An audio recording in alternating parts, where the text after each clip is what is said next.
Assalamualaikum warahmatullahi wabarakatuh. Selamat datang kepada para siswa di channel Guru Muda. Pada video ini kita akan melanjutkan pembahasan materi untuk kelas 10, masih mengenai ketentuan Undang-Undang Dasar 1945 dalam kehidupan berbangsa dan bernegara. Ini adalah video keempat dari bab 2. Pada video pertama sudah dijelaskan mengenai wilayah Negara Kesatuan Republik Indonesia. Kemudian video kedua sudah dijelaskan mengenai kedudukan warga negara dan penduduk Indonesia. Dan yang ketiga sudah dijelaskan mengenai kebebasan beragama dan berkepercayaan. Untuk video yang keempat ini akan dibahas mengenai sistem pertahanan dan keamanan negara Republik Indonesia. Sebelum kita ke materi, kita lihat dulu kompetensi dasar pada materi kita kali ini. Silakan bisa dibaca sendiri, ada 4 KD. Sedangkan untuk indikator pencapaian kompetensi, setelah kalian mengikuti pembelajaran pada hari ini, diharapkan kalian bisa mengidentifikasi sistem pertahanan dan keamanan Republik Indonesia. Itu adalah indikator pencapaian kompetensi dan kompetensi dasar pada pembelajaran pada hari ini. Langsung saja kita ke materi. Ini yang 2 ini adalah materi sebelumnya tentang kebebasan beragama dan berkepercayaan. Kemudian materi kita mulai dari yang ketiga ini, substansi pertahanan dan keamanan negara Republik Indonesia. Sistem pertahanan dan keamanan negara Indonesia diatur dalam pasal 30 ayat 1 sampai dengan ayat 5 Undang-Undang Dasar Negara Republik Indonesia tahun 1945 yang menyatakan sebagai berikut. Pasal 1, tiap-tiap warga negara berhak dan wajib ikut serta dalam usaha pertahanan dan keamanan negara. Pasal 2, usaha pertahanan dan keamanan negara dilaksanakan melalui sistem pertahanan dan keamanan rakyat semesta oleh Tentara Nasional Indonesia dan Kepolisian Negara Republik Indonesia sebagai kekuatan utama dan rakyat sebagai kekuatan pendukung. Pasal 3, Tentara Nasional Indonesia terdiri atas Angkatan Darat, Angkatan Laut, dan Angkatan Udara sebagai alat negara bertugas mempertahankan, melindungi, dan memelihara keutuhan dan kedaulatan negara.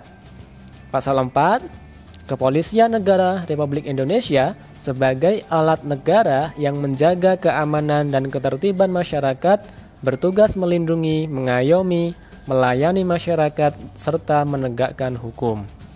Pasal 5, susunan dan kedudukan Tentara Nasional Indonesia, Kepolisian Negara Republik Indonesia, hubungan kewenangan Tentara Nasional Indonesia dan Kepolisian Negara Republik Indonesia di dalam menjalankan tugasnya, syarat-syarat keikutsertaan warga negara dalam usaha pertahanan dan keamanan diatur dengan undang-undang.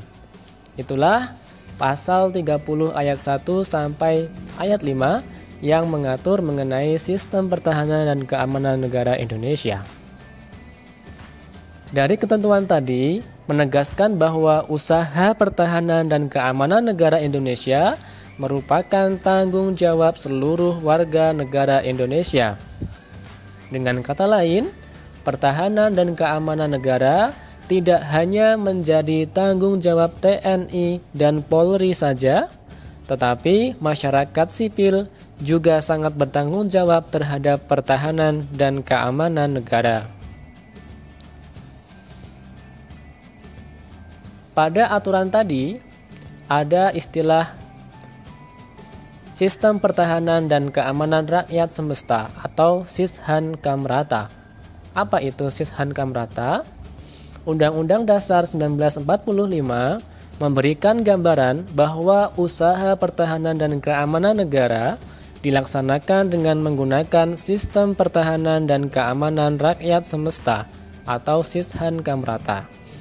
Sistem pertahanan dan keamanan rakyat semesta ini hakikatnya merupakan segala upaya menjaga pertahanan dan keamanan negara meliputi seluruh rakyat Indonesia segenap sumber daya nasional, sarana dan prasarana nasional, serta seluruh wilayah negara sebagai satu kesatuan yang utuh dan menyeluruh. Artinya, sebagai warga negara pun juga mempunyai hak dan kewajiban ikut serta dalam usaha pertahanan dan keamanan. Ciri-ciri Sishankam Rata.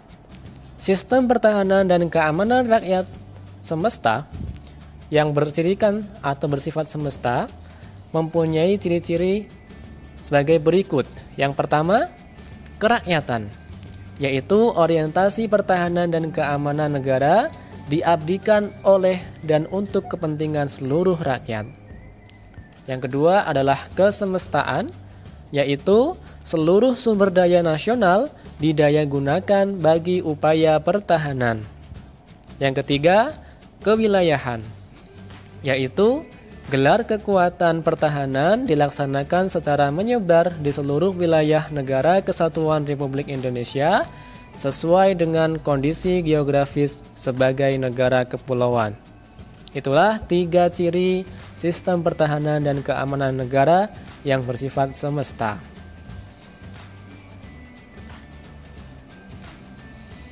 Kemudian yang kedua, kesadaran bela negara dalam konteks sistem pertahanan dan keamanan negara. Kesadaran bela negara pada hakikatnya merupakan kesediaan berbakti pada negara dan berkorban demi membela negara. Upaya bela negara selain sebagai kewajiban dasar juga merupakan kehormatan bagi setiap warga negara yang dilaksanakan dengan penuh kesadaran, tanggung jawab, dan rela berkorban dalam pengabdian kepada negara dan bangsa. Sebagai warga negara, sudah sepantasnya ikut serta dalam bela negara sebagai bentuk kecintaan kita kepada negara dan bangsa. Lantas, bagaimana wujud bela negara itu? Bela negara yang dilakukan oleh warga negara merupakan hak dan kewajiban membela serta mempertahankan kemerdekaan dan kedaulatan negara, keutuhan wilayah, dan keselamatan segenap bangsa dari segala ancaman. Pembelaan yang diwujudkan dengan keikutsertaan dalam upaya pertahanan negara merupakan tanggung jawab dan kehormatan setiap warga negara. Dengan hak dan kewajiban yang sama, setiap orang Indonesia dapat berperan aktif dalam melaksanakan bela negara. Membela negara tidak harus dalam wujud perang, tetapi bisa diwujudkan dengan cara-cara lain seperti berikut. Yang pertama, bisa dengan ikut serta dalam mengamankan lingkungan sekitar, seperti Siskamling. Kemudian bisa juga dengan ikut serta membantu korban bencana di dalam negeri. Belajar dengan tekun pelajaran pendidikan kewarganegaraan atau PPKN, karena dengan kita belajar PPKN, kita sudah berusaha untuk mencintai negara kita, berusaha untuk memahami hak dan kewajiban kita sebagai warga negara Indonesia. Kemudian yang keempat, mengikuti kegiatan ekstrakurikuler seperti Paskibra, PMR, dan Pramuka. 5. Pelatihan dasar kemiliteran secara wajib. 6. Pengabdian sebagai anggota TNI. 7. Pengabdian sesuai dengan profesi keahlian. Ini adalah bentuk-bentuk bela negara yang bisa dilakukan oleh masing-masing warga negara. Itu saja untuk materi kita pada hari ini mengenai sistem pertahanan dan keamanan negara Republik Indonesia. Pada dasarnya, pertahanan dan keamanan bukanlah tanggung jawab TNI dan Polri saja, namun juga merupakan hak sekaligus kewajiban setiap warga negara. Jika ada pertanyaan, silahkan dicantumkan dan didiskusikan dalam forum kelas. Wassalamualaikum warahmatullahi wabarakatuh.